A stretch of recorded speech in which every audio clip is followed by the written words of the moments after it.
poin penting banget. Secanggih apapun teknologi, ketika kita tak punya keinginan untuk belajar, ya nggak akan bisa kita untuk belajar gitu. Balik lagi ke keinginan kita untuk belajar itu sendiri. Bagaimana kita menempuhnya?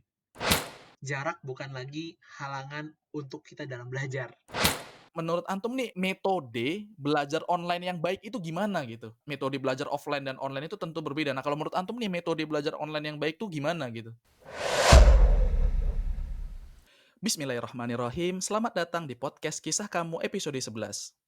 Episode kali ini kita akan ngobrol-ngobrol santai dengan orang-orang yang mempunyai kisah unik dan inspiratif. Kita coba menggali ilmu dan pengalaman dari tamu yang kita undang. Nah, pada edisi kali ini kita akan ngobrol-ngobrol santai bersama kakak kelas saya. Dia adalah Ustadz Afifi Marzuki Muslim. Ustadz Afifi adalah mahasiswa Universitas Islam Madinah jurusan Syariah semester 6, lulusan Albina Islamic Boarding School angkatan 7. Dulu Ana sempat satu sekolah dengan beliau ketika SMP. Saat ini kami berdua masuk dalam organisasi Indonesia Microblogger Community.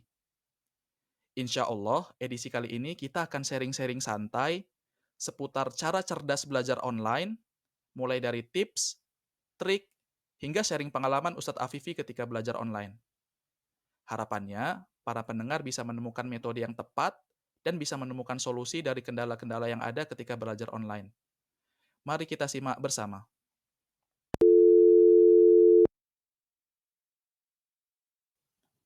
Assalamualaikum, ahlan wa sahlan Ustadz Afifi. Waalaikumsalam warahmatullahi wabarakatuh. Apa kabar nih, Ustadz? Masya Allah, udah lama nih nggak jumpa nih. Alhamdulillah bikhair. Gimana Kak Farhan? Kabar sehat? Alhamdulillah sehat. Gimana nih? Apa nih kegiatan antum sekarang nih? Lagi ngapain aja nih?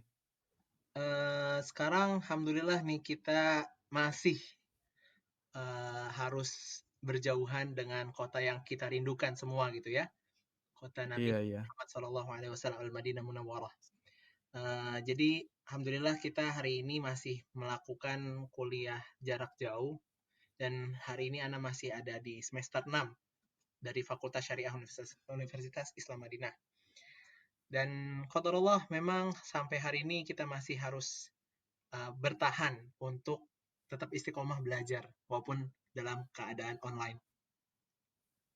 Nah, menarik nih. Berarti antum sekarang nih masih belajar via online gitu, Ustadz ya? Ya, Daring gitu ya? alhamdulillah. Jadi walaupun jauh itu kan, ya jadi memang punya juga kesempatan di sela-sela belajar eh, ada kesempatan lah untuk khidmah buat orang tua gitu, untuk bantu-bantu orang tua gitu kan, sambil ya sambil jual-jualan cari cuan lah, sambil jualan buku, Iya, iya. Berarti belajar sambil mengabdi gitu ya? Belajar sambil berbakti gitu ya? belajar sambil berbakti.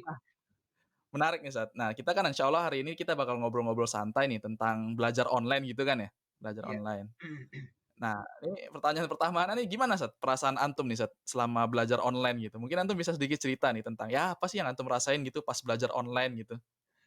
Jadi eh, memang kita cerita dulu ya, cerita dulu dari persoalan awal gitu ya. Maksudnya sampai perjalanan kita sampai kita harus belajar online gitu kan. Ini memang kan memang bagian dari kondisi pandemi Covid gitu kan ya. Memang di awal itu pasti ya kecewa banget lah gitu kan. Ya anak pribadi itu kayak percaya nggak percaya gitu dengan hal yang kita alami hari ini gitu loh. Jadi Iya. bermula dari COVID yang waktu itu masih belum dianggap pandemi gitu kan, yang masih terbatas di beberapa negara aja sampai subhanallah gitu kan. Kita hari ini mungkin merasakan orang-orang terdekat kita, bahkan mungkin sebagian teman-teman podcast kita ini juga mungkin merasakannya gitu kan, efek yang Iya, luar iya. biasa gitu kan. Diawali dengan Ana itu ketika diumumkan pertama kali di Madinah, Kerajaan Saudi mengumumkan, tepatnya kalau nggak salah tanggal 9 Maret 2020. Arab Saudi memutuskan untuk menangguhkan kegiatan belajar tatap muka di seluruh jenjang pendidikan. Dan ini betul-betul mengejutkan sebetulnya gitu kan.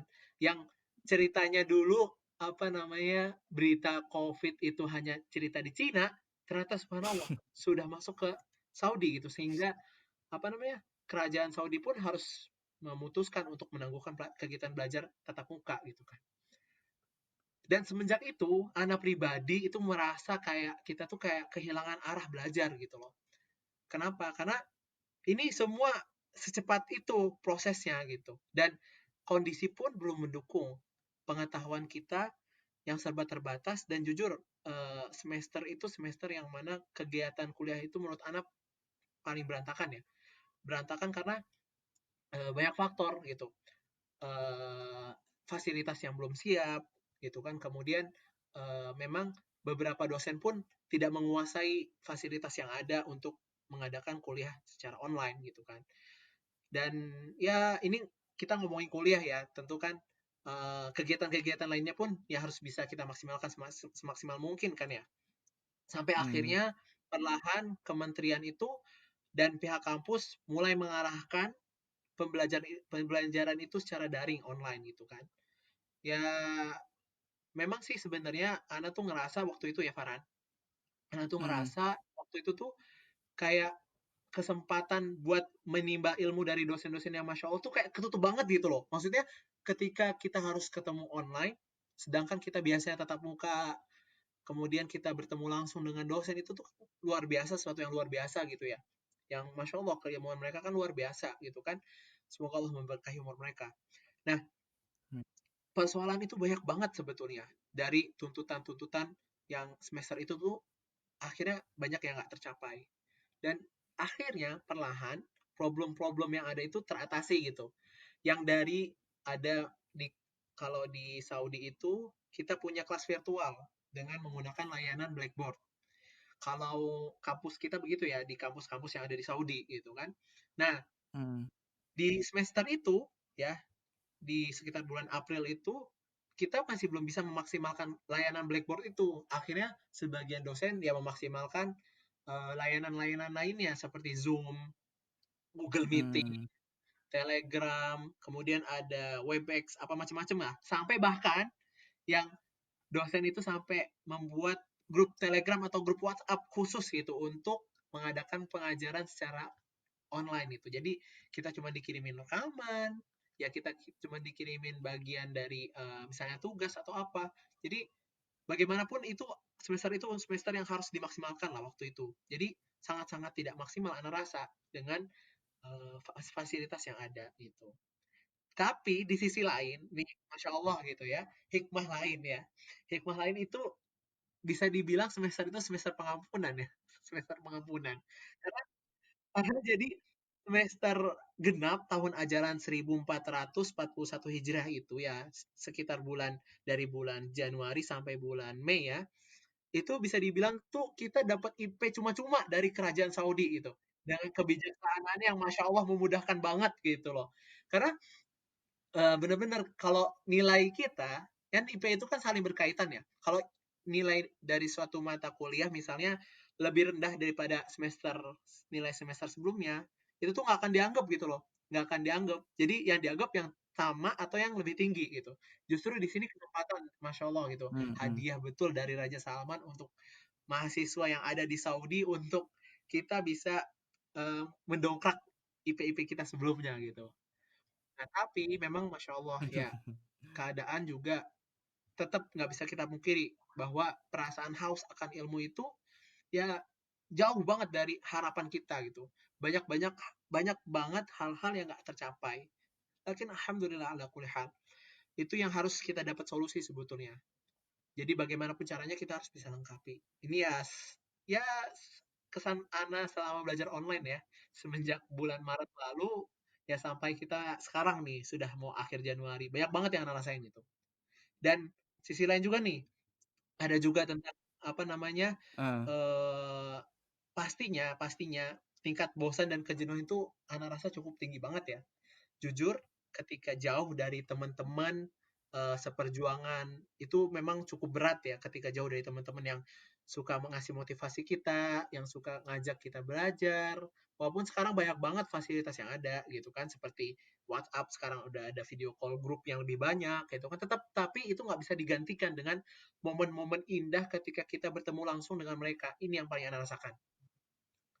Karena kan biasanya kita punya wadah, ya kan? Kita punya wadah bisa untuk menempuh luapkan gitu loh segala persoalan kuliah kita buat tukar pikiran atau minta semangat, minta nasihat gitu kan atau ketika kita mau tanya ke teman yang lebih paham ke kita tentang persoalan-persoalan yang ngejelemit yang susah. Nah, itu yang ana rasa paling kehilangan tentang bagaimana kita bisa bersama-sama teman-teman seperjuangan gitu. Nah, menarik nih.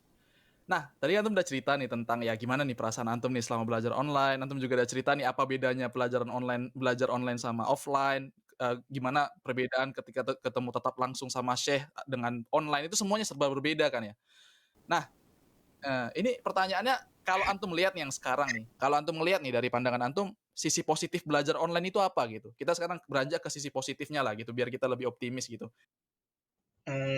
Awalnya memang ana merasa itu sampai putus asa gitu ya, sempat putus asa. Kenapa? Karena, aduh ini waktu kita habis dengan kegiatan semacam ini gitu loh, yang harusnya kita bisa tatap muka, kita bisa, melihat langsung dosen gitu, kita berinteraksi secara langsung sama dosen.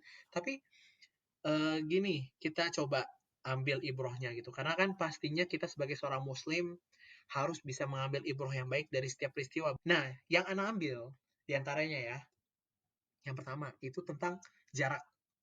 Jarak bukan lagi halangan untuk kita dalam belajar. Nih Masya Allah nih ya, Masya Allah nih yang Anda rasain ya Farhan. Sekarang nih kita di Jakarta gitu loh. Tapi bisa belajar dari masyaikh-masyaikh senior di Madinah, dosen-dosen senior di Madinah. Itu kan suatu hal yang luar biasa gitu. Yang mungkin ustadz-ustadz kita dulu, senior-senior kita dulu tuh mungkin nggak pernah merasakan hal ini gitu loh. Mereka di Jakarta, mereka misalnya di Jogja, di mana, di Bogor gitu. Tapi mereka bisa belajar ke Madinah gitu loh. Jasad mereka di Indonesia gitu. Ini suatu hal yang menurut Ana sisi positif gitu. Nah, selain itu kita juga tahu nih platform-platform yang bisa memudahkan kita untuk transfer ilmu pengetahuan gitu. Dan ini Masya Allah banget itu ya. Hikmah teknologi hari ini memang disesuaikan dengan zaman dan keadaan kita hari ini. Berbeda dengan para ulama dahulu, tentu mereka tak akan membutuhkannya gitu kan ya Farhan ya. Karena mereka itu ulul himmah gitu kan semangat yang tinggi berbeda dengan kita hari ini yang ya butuh banyak booster lah untuk kita supaya semangat dalam belajar gitu. Itu yang Anda rasakan positifnya dari belajar online. Jadi memang benar-benar udah tidak ada jarak lagi di antara kita gitu ya. Jadi ulama-ulama yang kibar, ulama-ulama yang senior itu bisa tanpa ada batasan jarak lagi untuk kita menimba ilmu dari mereka gitu ya. Salah satu Ya hikmahnya betul, gitu ya. setuju. Itu yang jadi catatan juga. Bahkan nggak sekedar kuliah ya, bahkan, durus ilmiah di Masjid Nabawi. Kemarin kita juga tahu ada Barnamij Muhimmatul Ilm, Barnamij yang ke-12 yang diadakan di Masjid Nabawi, yang diampu oleh yang ada di, Saudi itu kan, Syekh Shalih Al-Utsaimin. Itu Masya Allah gitu. Kita banyak-banyak istifadah betul dengan beliau gitu, dengan keilmuan beliau, dengan, thoriqoh beliau dalam menjelaskan mutun-mutun ilmiah gitu. Jadi kita nggak kenal lagi jarak hari ini gitu. Semua bisa dimanfaatkan. Sekarang tinggal masalahnya bukan, ada atau tidak, tapi mau atau enggak gitu ya. Sekarang teknologi ini udah sangat sangat Setuju. membantu kita ini. Sekarang tinggal kita mau nggak meluangkan waktu kita untuk, ya belajar gitu dengan segala fasilitas yang udah serba mudah alhamdulillah gitu kan ya. Poin penting banget karena kalau misalnya memang secanggih apapun teknologi, ketika kita tak punya keinginan untuk belajar, ya nggak akan bisa kita untuk belajar gitu loh. Jadi balik lagi ke Mhm, keinginan iya kita benar benar. untuk belajar itu sendiri. Bagaimana kita menempuhnya? Iya iya. Nah menarik nih Zat. Nah kalau antum pribadi nih Zat, apa nih kendala-kendala nih selama ya antum belajar nih kan udah lumayan lama juga ya di online, apa nih kendala terbesar kalau menurut antum Sebenarnya nih? kalau ngomongin kendala banyak banget ya, maksudnya karena kita benar-benar baru pertama kali ini merasakan bagaimana, perjuangan kita buat belajar online gitu ya. Nah, yang Anda rasakan, pertama, itu tentang masalah waktu ya, masalah waktu. Jadi, ini memang salah satu poin yang bagi kita itu perlu disesuaikan. Karena kan gini, kita yang kuliah di Saudi tentu harus menyesuaikan dengan jadwal yang ada di Saudi gitu. Karena kita kan belajarnya menyesuaikan dengan waktu sana yang berbeda 4 jam. Kita lebih dahulu 4 jam daripada Mmm, orang-orang yang ada di Saudi saat ini gitu kan. Nah, untuk persoalan ini gitu kan, kayak misalnya Ana alhamdulillah gitu kan, semester ini dapat jatah belajar, siang di sana. Mulai dari jam 1 siang waktu Saudi, sampai jam 5 sore waktu Saudi, khususnya waktu Madinah ya.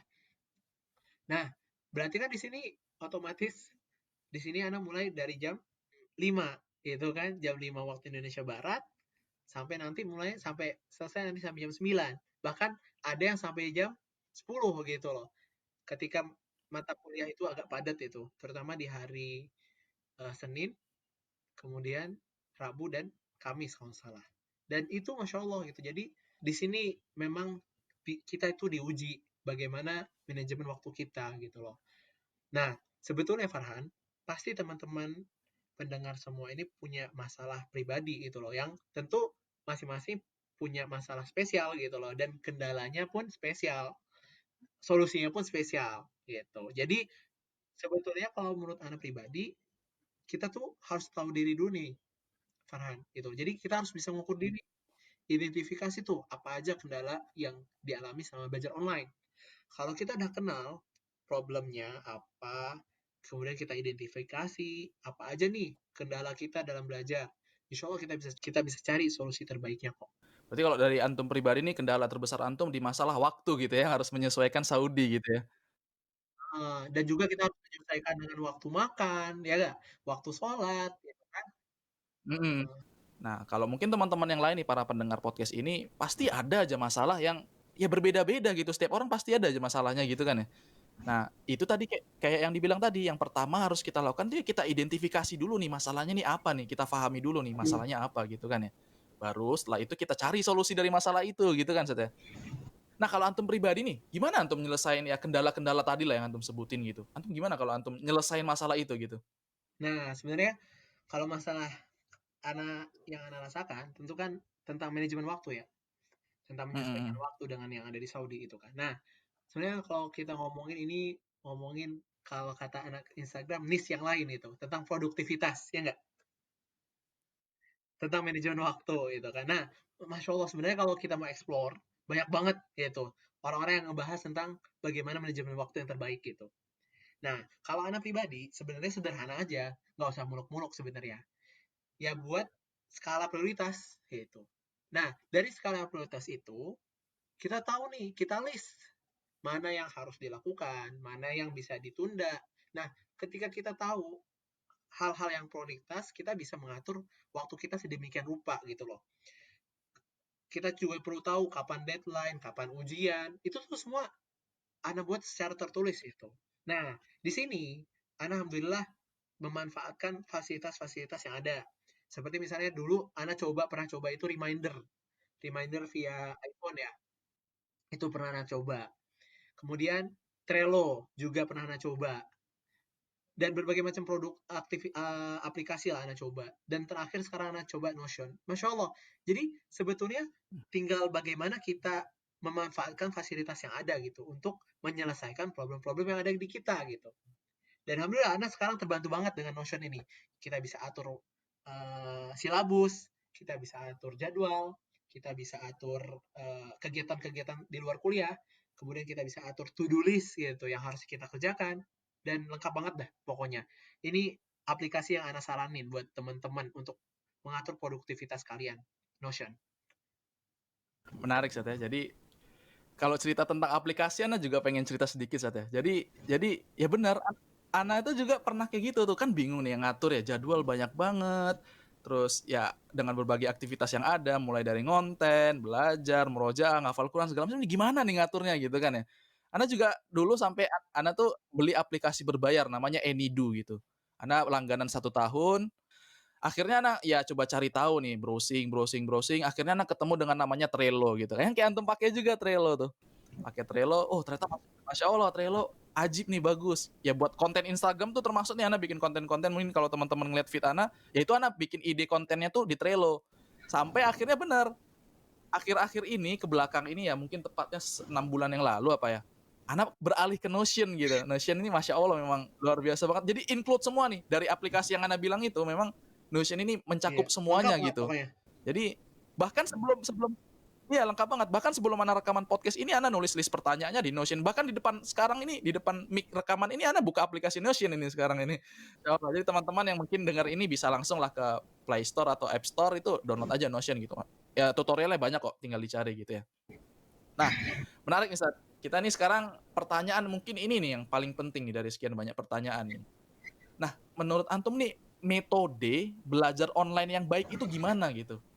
Jadi ini kan pasti berbeda lah, kita metode belajar offline dan online itu tentu berbeda. Nah, kalau menurut antum nih metode belajar online yang baik tuh gimana gitu? Gini ya, kalau Ana